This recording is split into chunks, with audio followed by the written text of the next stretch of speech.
Maya pa oras kabalen. En tabing mabilog ang pwersa ng GNN TV 44, pabyela rin makapanahon at lokal istoryang dapat yung abalo, kapamilataning garantisado, kompleto ang pambalansing informasyon. Ore ni po rin balitang may kalap ngayon Huwebes, November 27, 2025. Yaku po Benny Ginto at iti ing News Force, Pampanga.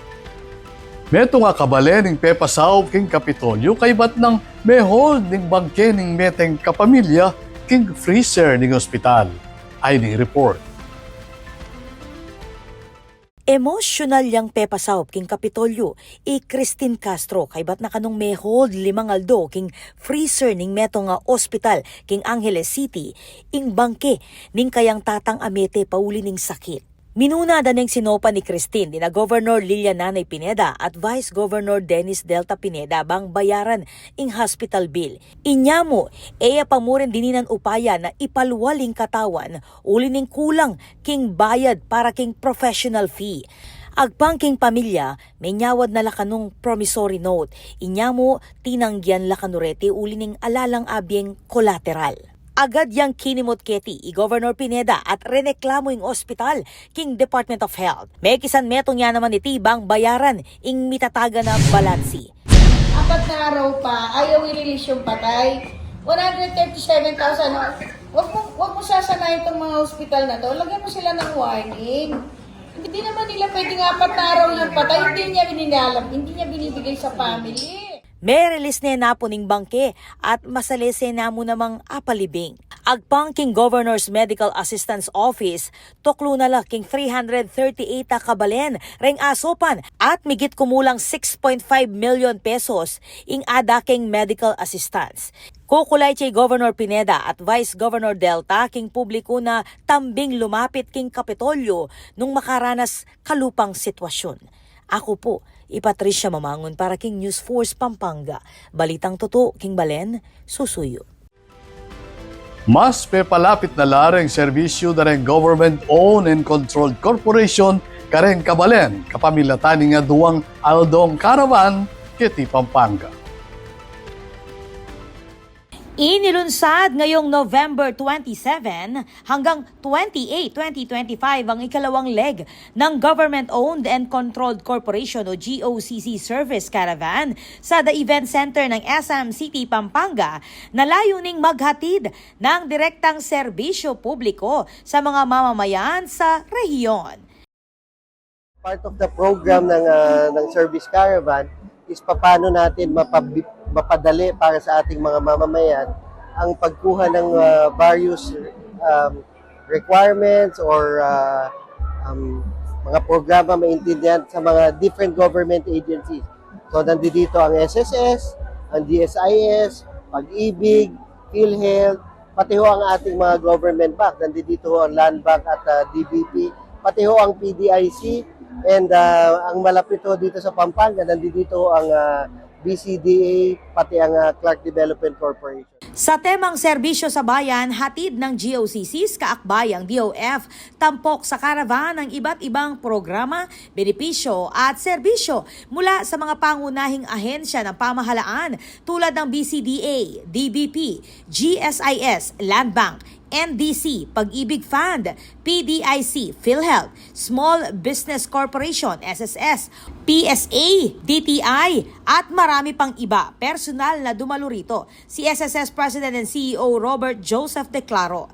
Nagbigay ang bawat ahensya ng on-site assistance kabilang ang membership concerns, loan inquiries, claim processing, insurance services, at iba pang serbisyong pangkabuhayan at pangpinansyal para mas mapabilis at mapalapit ang tulong ng pamahalaan sa publiko.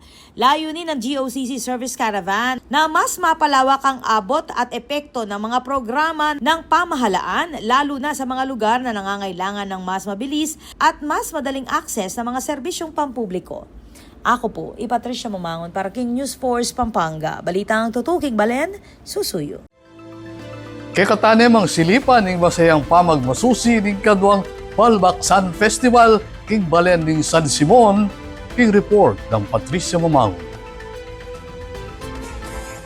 Sumangid ning kasiran dulot ning bagyong uwan. Matagumpay ang pegmasusyan inyang November 22 king balen na ning San Simon ing makule at makasalisayang Palbaksan Festival 2025 bilang party ning pamagmasusi king 254th founding anniversary ning balen. Iba't siyang amanong Palbaksan king piyabeyabeng salitang pale, bakal at asan. Reg produktong manyulong king kabiyayan dareg Simonians at balaus ang magpasiknang king lokala industriya at agrikultura. Agpang king municipal government, manatili ang maulagang haligi ning balen ning agrikultura, anjang balaus pamuring lalawak ing industrialisasyon. On behalf of the municipal government of San Simon, we express our full support and solidarity to Palbaksan 2025. Ang makulay nating pagdiriwang ay higit pa sa isang kompetisyon dahil ito ay patunay ng lakas ng ating kultura, ng galing ng ating mga kabataan at tibay ng pagkakaisa ng bawat barangay. Penny muna ning acting municipal mayor Josephine Ann Calas ing pamagmasusi at payabot pasalamat kareng hanggang partisipante at may kisaya kabilang na rin kaya nakang make pocket gilas king street dance competition.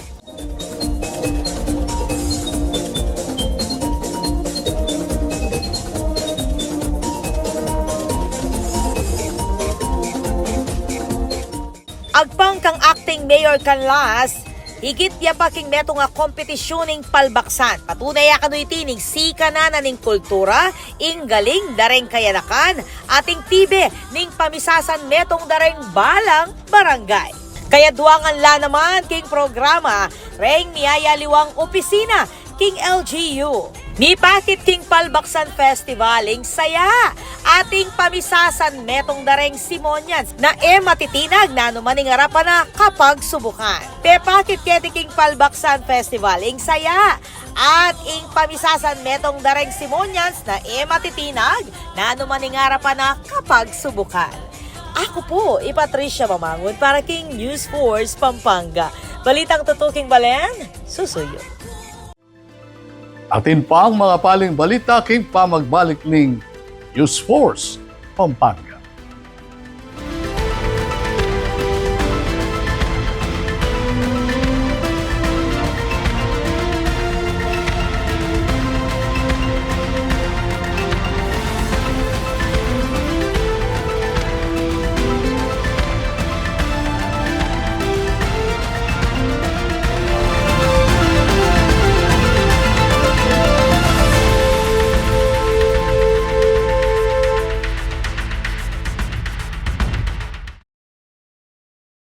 Babiya ko po yung Maya pa oras keng GNN TV 44 Pampanga, king karelang kadwang pulot adwang anibersaryo.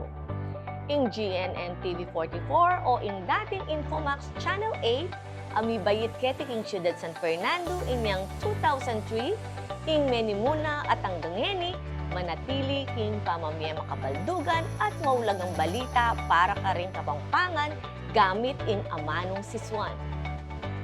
Magsilbiya pong tete ing istasyon ban ipayabot karing kabalen ding maulagang impormasyon at dapat tamong abalo king patas at balansing paralan.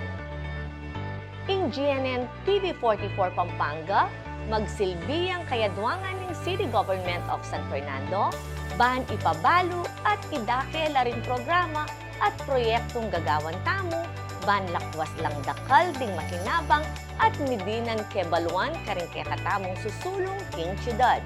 Pasibayo, happy 22nd anniversary GNN TV 44 Pampanga.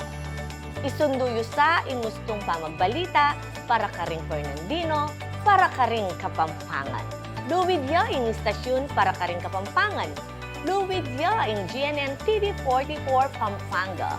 Luwidya ing Ciudad San Fernando.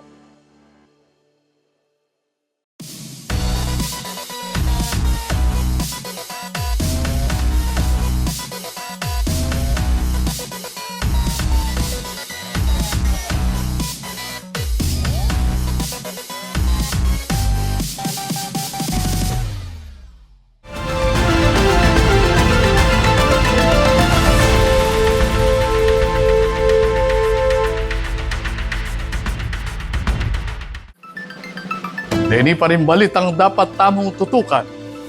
Ginulis yang lagyo ing mabalakat. Karas kareng programa king panyulong ng tao kay bat silambot a regional champion at national awardee King Rafael M. Salas Kaunlarang Pantao Awards. Ay ning report.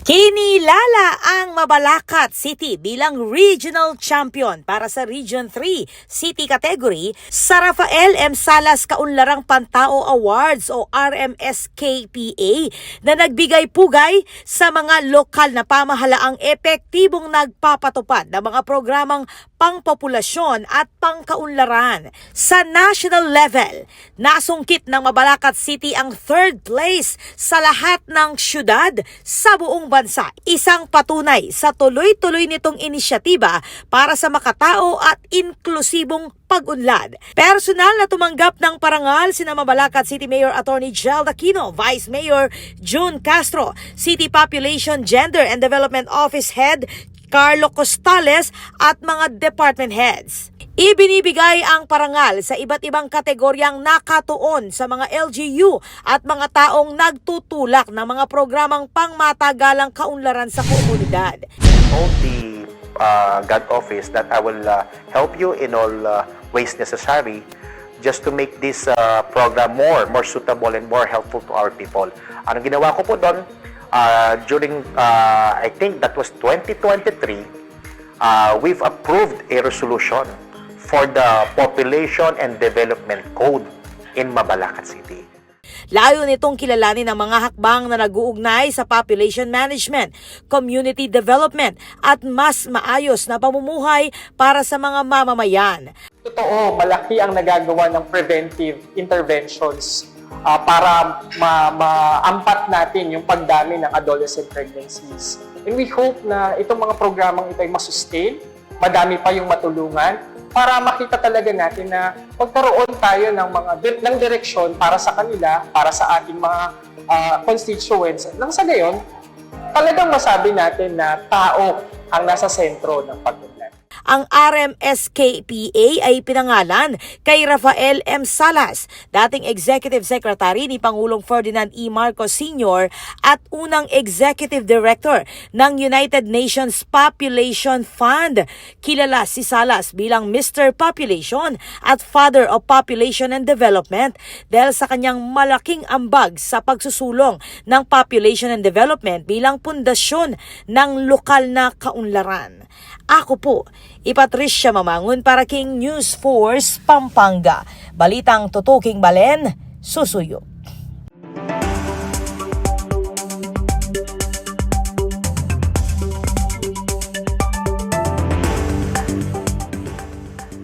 Kaya katamong pakibaluan ng bili ng panahon king lalawigan, kilog ng 24 oras. May kalwal ning babante na bagyong Verbena, king Philippine Area of Responsibility ang magdalang si kanayangin a 110 hanggang 135 kilometers per hour. Ikicheti, king dayong 240 kilometers northeast of Pagasa Island at papunta naman king direksyon na west-northwestward. Samantala, king Luzon, paulin ng northeast monsoon at easterlies, makaranas pa mo rin malulam at biglang may ng pamanuran, lalo na bandang eastern part ng Luzon.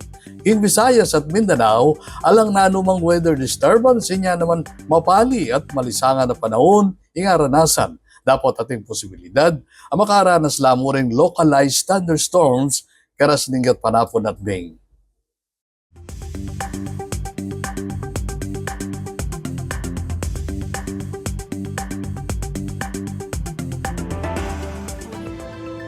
Kabalayan maging party ka king pamagbalita kay King News Force Pampanga.